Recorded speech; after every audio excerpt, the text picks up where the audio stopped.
C'est l'heure du JT des régions sur la télévision nationale. Bonsoir et bienvenue à tous. Et on démarre par cette grosse actualité. C'est l'actualité du jour et elle est relative au congrès électif de la Fédération béninoise de football qui s'est tenu ce vendredi 10 juin 2016 au Palais des Congrès de Cotonou. À l'issue des travaux, un nouveau comité exécutif a été installé et il est dirigé par Anjorin Moucharaf, président de la liste unique déposée au comité de normalisation chargé d'organiser le dit congrès électif. Cette élection met ainsi fin à la crise qui mine le football béninois depuis une quinzaine d'années. Le match Bénin-Guinée équatoriale aura donc lieu le 12 juin prochain au stade général Mathieu Kérékou, car le Bénin n'est plus suspendu par la FIFA.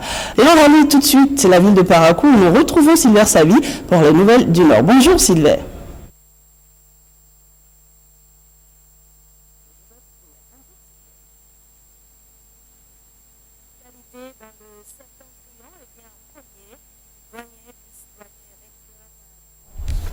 Quoi encore ça là?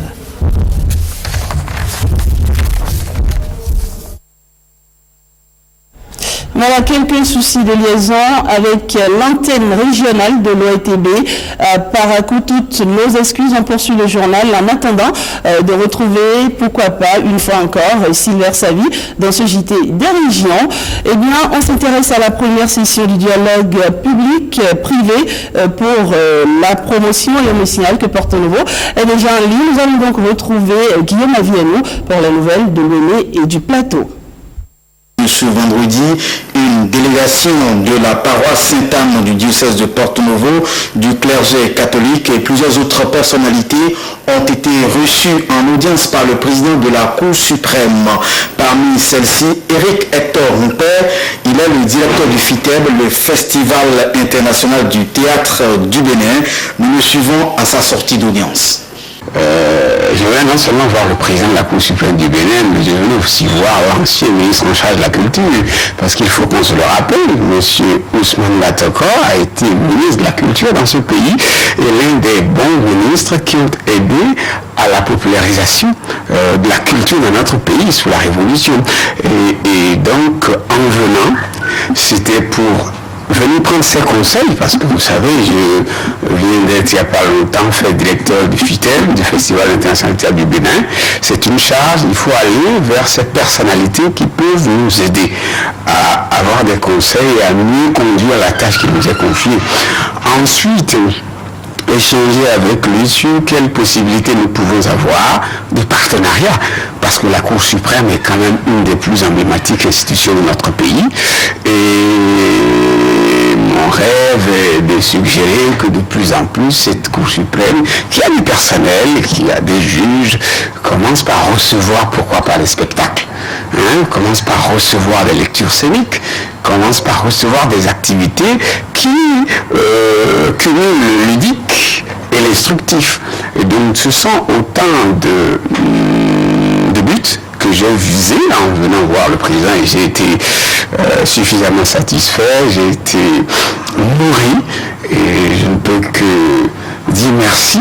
Merci beaucoup au président de la Cour suprême. Rappelons que les autres personnalités reçues par le président de la Cour suprême n'ont pas souhaité faire de déclaration à la presse. Et puis 1 million de francs CFA, c'est le montant mis à la disposition des 5 grands collèges publics de la commune de Pobé par le maire de la dite commune. L'argent est destiné à organiser des travaux dirigés au profit des candidats au BPC et au bac de la commune. Suivons. Des élèves d'une classe de terminale D en plein travaux dirigés au collège d'enseignement général 1, le plus grand de Pobé, reçoivent une délégation des autorités de la commune. La dite délégation, conduite par le maire Paul Fakoride Ojo, est venue les observer in situ. À quelques semaines du BPC, le brevet d'études du premier cycle et du baccalauréat, toutes séries confondues, le maire a décidé d'offrir gracieusement 1 million de francs CFA aux 5 grands collèges de la commune pour le renforcement des niveaux des candidats. Le collège d'enseignement général 1 de Pobé, qui a démarré l'opération un mois plus tôt, et cela sans attendre la subvention du maire, selon son directeur Akandu Bankole, l'établissement obtient 340 000 francs CFA. La cagnotte, même si elle est insuffisante, fait-il observer, devrait permettre aux candidats des séries scientifiques de revoir les répertoires d'exercices types des examens et concours des années précédentes en sciences physiques et en mathématiques, mais aussi en sciences de la vie et de la terre. Ceux des séries littéraires sous la houlette des enseignants expérimentés du collège vont découvrir les méandres des consignes types des épreuves du baccalauréat. Cet appui des autorités de la mairie constitue pour les acteurs du système éducatif à Pobert une bouée de sauvetage à un moment où les subventions étatiques continuent de se faire attendre. Paul Odo, conscient de l'enjeu, a promis de mettre les fonds pour l'organisation des TD à la disposition des établissements scolaires de la commune beaucoup plus tôt les années à venir. Son souci étant de promouvoir davantage l'excellence dans la commune de Pobert. Toujours dans le secteur de l'éducation, pour le reste de l'année scolaire, il est prévu un programme spécial de renforcement des capacités des apprenants en mathématiques et en français. C'est du moins ce qu'on retient des propos du ministre des enseignements maternels et primaires lundi dernier à l'occasion du lancement du CEP 2016. Suivant. Lorsque les parents souscrivent pour une année scolaire, il n'est pas normal que l'année scolaire soit écourtée. C'est valable tant pour le privé que pour le public. Vous imaginez que dès que l'examen du CEP est organisé et qu'on finit là peut-être vendredi prochain, les vacances ont commencé aussitôt. Alors que nous n'avons de cesse à nous plaindre du niveau très bas de nos apprenants.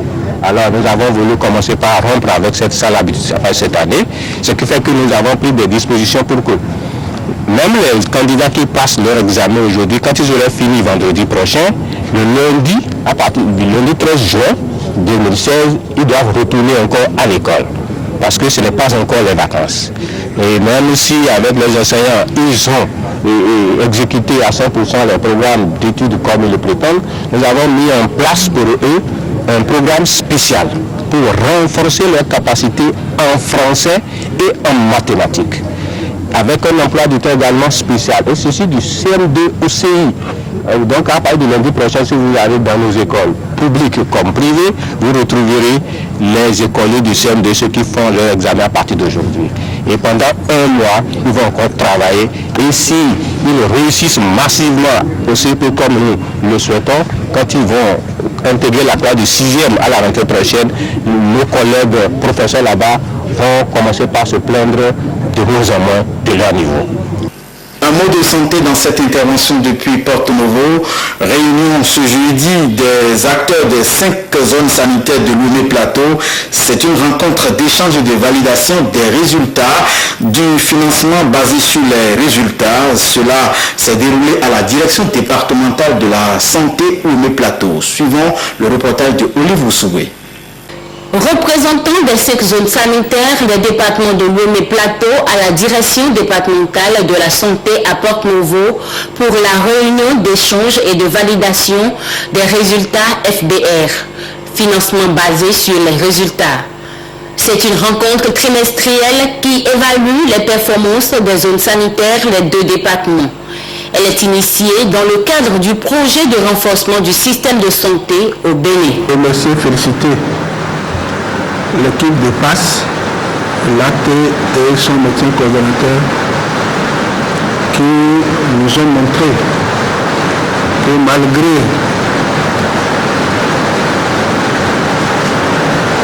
les problèmes qui existaient, ils ont pu mettre les agents de la zone sanitaire PASS au travail. Et aujourd'hui, ils nous ont fait à un niveau assez vraiment souhaitable.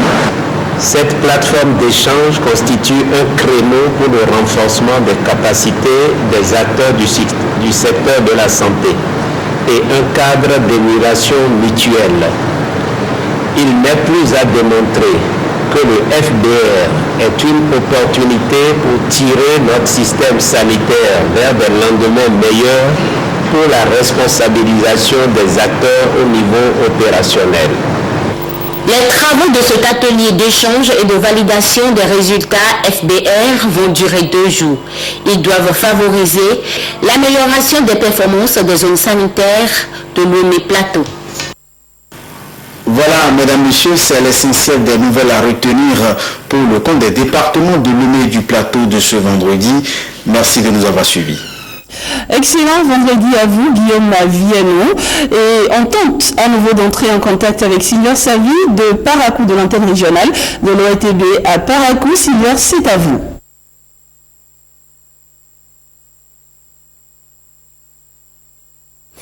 Bonsoir, merci de nous retrouver. Et que dit l'actualité dans le septentrion? Eh bien, en premier, doyen, vice-doyen et directeur de l'université de Paracou s'approprient la nouvelle démarche qualité dont le rectorat et le CAMES font la promotion. Ils ont été conviés à un atelier à ce sujet à Komingea dans la commune de Ndali. Voici ici la synthèse avec Marie-Léa Yemadjro.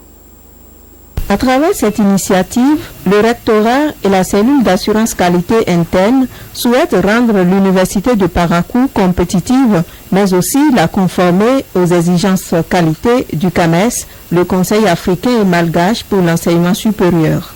Nous sommes recrutés à l'université sur la base d'abord du doctorat, pas tous dans l'administration, pas tous dans la gestion, pas tous dans la gouvernance. Donc c'est l'occasion pour nous de nous réunir pour adopter une démarche commune. L'équipe du rectorat ne peut pas atteindre ses objectifs si cette équipe n'est pas soutenue par les collaborateurs que vous êtes. Il y avait au total 4 modules de formation. Le premier thème qui sera animé par le secrétaire général de l'université porte sur la procédure administrative. Le deuxième thème porte sur la gouvernance administrative et la gestion assise sur les résultats. Le thème 3 porte sur la gestion des finances publiques. Et le dernier thème portera sur le référentiel CAMES. À cette rencontre, les nouvelles équipes des canals et les directeurs des écoles reçoivent donc les outils pour améliorer leur gestion, leurs choix académiques et leurs relations. Dans la gestion des entités, on sentait le besoin. Je crois que l'équipe rectorale a vu juste. Nous partons avec beaucoup d'outils. Vous voyez le nombre de diplômés sans emploi. Il faudrait que l'enseignement soit adapté à notre environnement socio-économique. D'où la nécessité pour toutes les entités, en particulier la mienne, de s'approprier d'un certain nombre d'approches que nous avons eu le plaisir aujourd'hui d'écouter et autour desquelles nous avons échangé.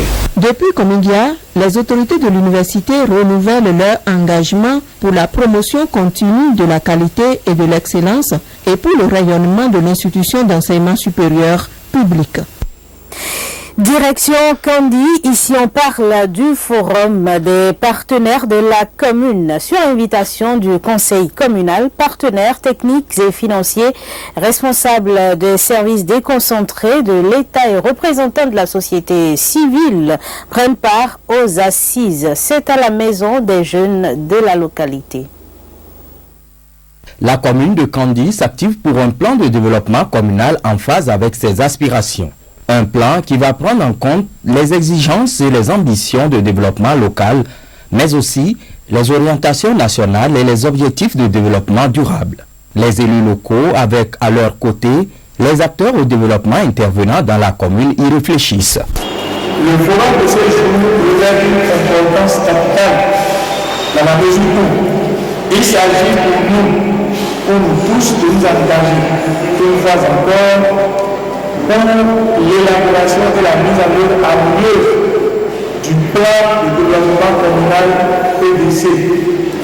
Le même forum portera surtout sur les grands défis qui nous attendent encore. Les recommandations et suggestions des acteurs au développement vont ressortir la trame de cet outil d'orientation et de gestion qu'est le plan de développement communal.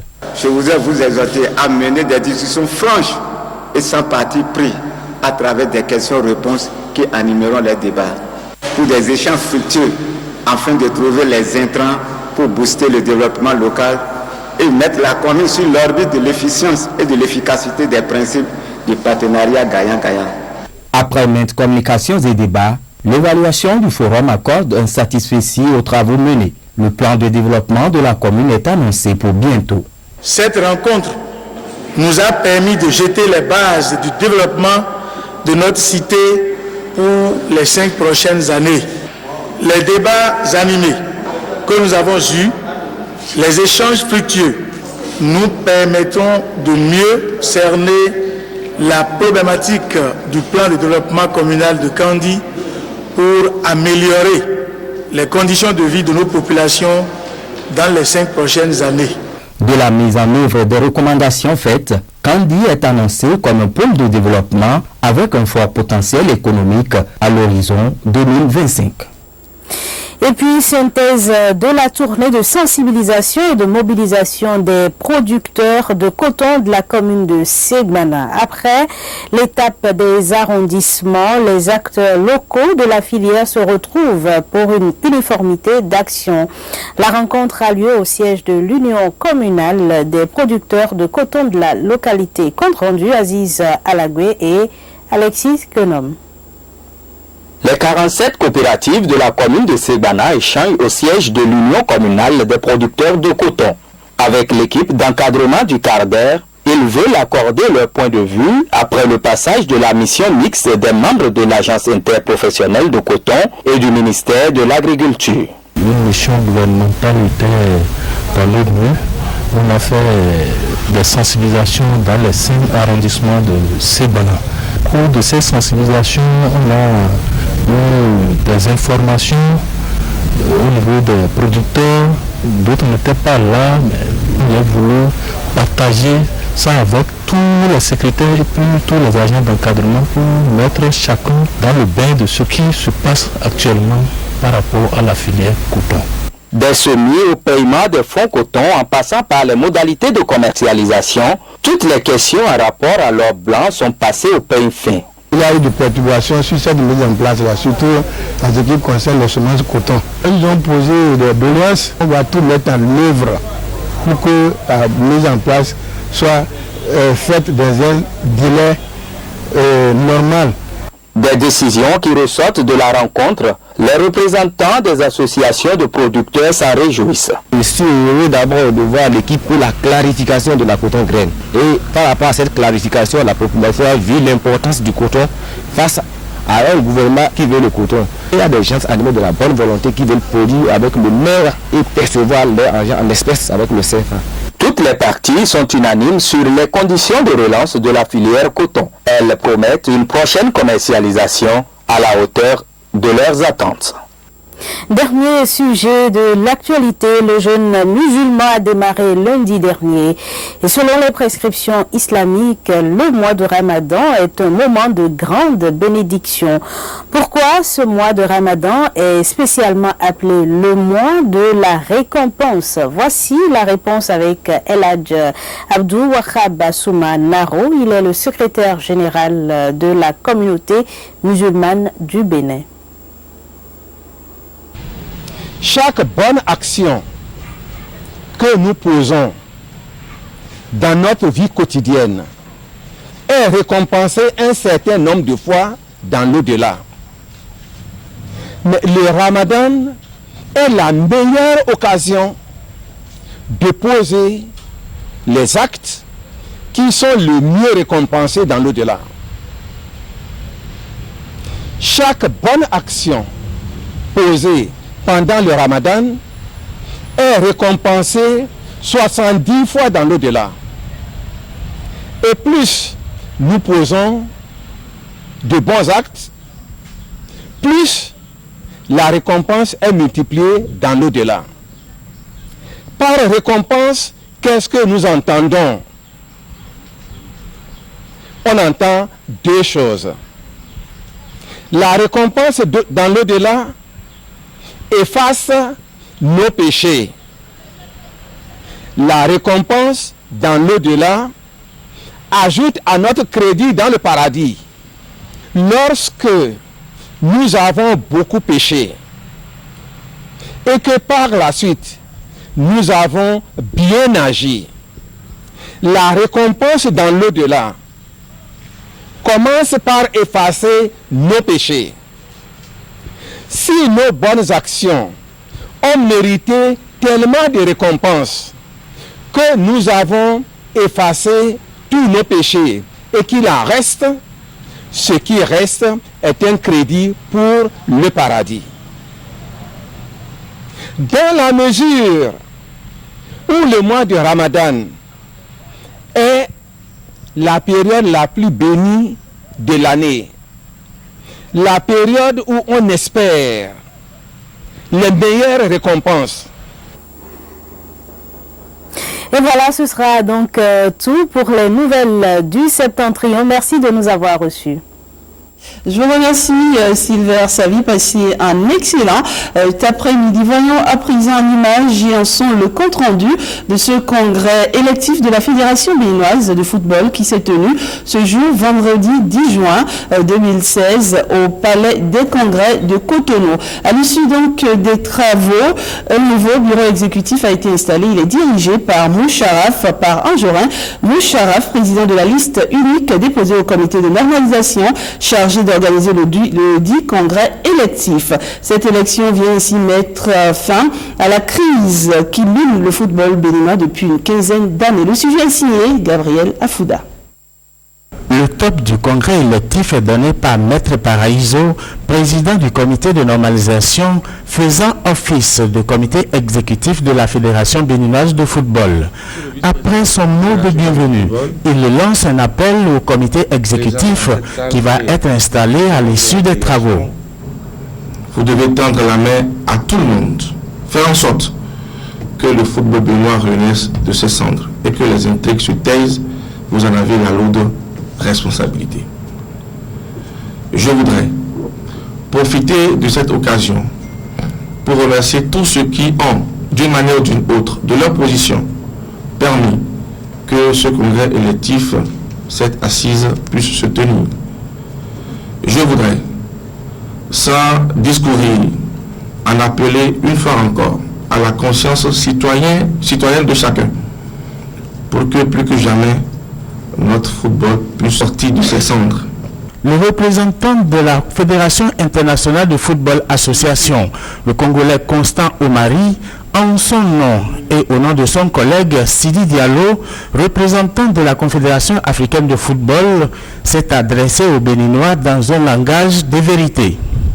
Je voudrais très sincèrement vous dire la vérité. À partir de ce moment-là, il devient inapproprié que les uns et les autres, à cause des égos, puissent pendant plus d'une dizaine d'années prendre tout ce football en otage. Vous avez là l'opportunité, plus que jamais, de poser un acte et vous permettre à ce que votre football puisse reprendre. Certes, le processus, selon la FIFA et la CAF, a été régulièrement mené, ouvert à tout le monde, sans discrimination, sans exclusion. Un processus qui a été inclusif puisse, à cette étape précise, connaître les balbutiements, ce qui ne traduit pas la bonne image du peuple béninois, hier reconnu comme le quartier latin d'Afrique. Il est grand temps que vous puissiez relever la tête. Il est grand temps que vous puissiez savoir que si vous voulez rester dans le concert du football international, que vous ayez le civisme, et encore que dis-je, le minimum de civisme, pour permettre à ce que ces jeunes puissent jouer. Au terme des travaux, Anjorin Moucharaf et son équipe sont installés. Les Béninois peuvent pousser un ouf de soulagement et le match Bénin-Guinée équatoriale du 12 juin est sauvé de justesse. Voilà, le sujet ici est Gabriel Afouda. Je vous remercie de m'avoir suivi. Les programmes se poursuivent sur la télévision nationale. Moi, je vous retrouve demain.